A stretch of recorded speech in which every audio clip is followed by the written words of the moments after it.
CBS Atlanta News presents Public Affairs on Peach. Hey, good Sunday morning to everyone. I'm Brandon Rudat. Did you know that approximately 17% of American children and adolescents ages 2 to 19 are obese? In fact, being overweight and obese is linked to more deaths worldwide than being underweight. The Alliance for a Healthier Generation is an organization that works with schools and communities to get kids healthier. Andrea Williamson English, she is an ambassador for the Alliance as well as a nurse with the Clayton County Schools. Andrea, thank you for being here. Good to have you here.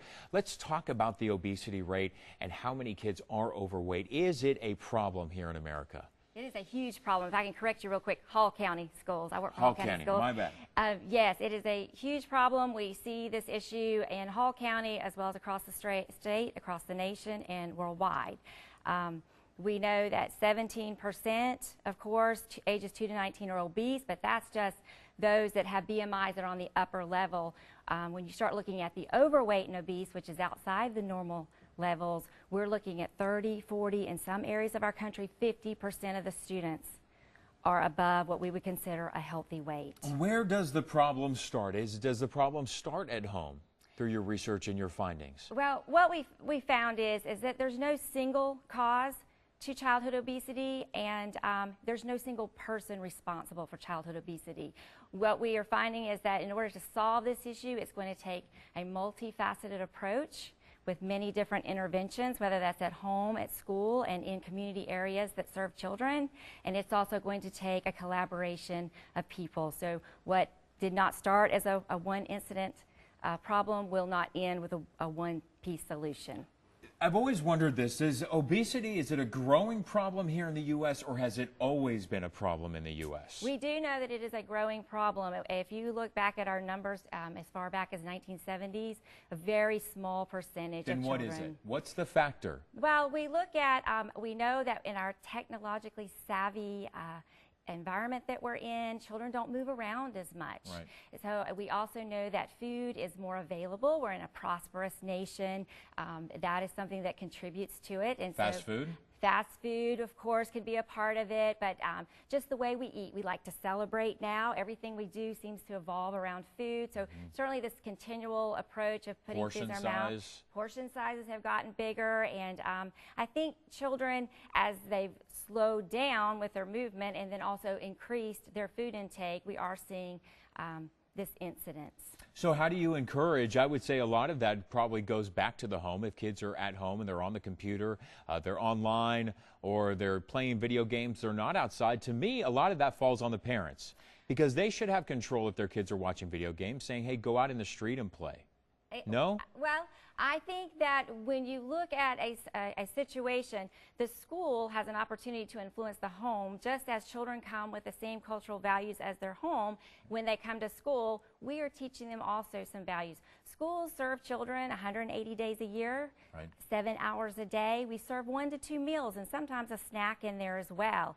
We have an incredible opportunity to impact children's lives, and not only that, we instruct children formally through education, which is that health education piece, that physical education piece, on what is the best way to eat, what is the best way to exercise and be active and have a healthy, active lifestyle. But in addition to that, we teach them informally. We teach them the way we as role models, as people that are there in their lives when we get stressed. Do we run to the snack machine or the soda machine to feed that stress? Or do we say, maybe 10-minute brisk little walk during my break would help me decompress and help me feel better about getting through maybe a very stressful day? And you were talking about, and I want to drive this point home because I think there's so much spotlight has been on Mayor Michael Bloomberg and what he's doing up in New York City. You were saying, though, that if it's not at home, kids are spending a lot of time at school. And, you know, they're either being taught stuff or they're going to have the snack machines. They're going to be eating lunch at school and snacks at schools. At what point do you say that schools should be regulating exactly what should be served to these kids if they are at school 180 days out of the year? Well, I think schools are certainly accountable for what we serve children. We are serving minors without their parents. So we certainly need to be serving and offering a very strict a bar needs to be set as to so I think we're very accountable when we serve them at school. As far as in the community, when you're talking about how are we doing things? I think we need to spend a great deal of time in trying to motivate individuals culturally. How can we change this culture of fatty, high salt, high calorie foods that are not high in nutrition? How can we make the other foods that are powerhouse foods a little more attractive? Have we just come to accept it?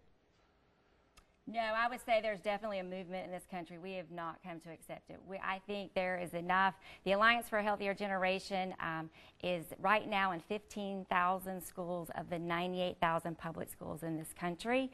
They're looking to double that participation in the program to 30,000 this year. So I would say there's definitely a movement out there that we are going to take back the health of our children. We're going to go back to the fundamentals of nutrition and exercise. We're going to be healthy at school so that we can go home and be healthy at home. And these children are going to live vibrant lives, and we are going to rock this nation with being in a global economy. They're going to be able to take the education that we give them, and they are going to go out there and solve problems that we never even considered. All right. Thank you very much for coming up here on the show. We appreciate it this morning, and still to come this morning. You've heard it starts at home. But what is the effect that your child's friends can have on their health and their weight? We're going to be talking about that coming up next.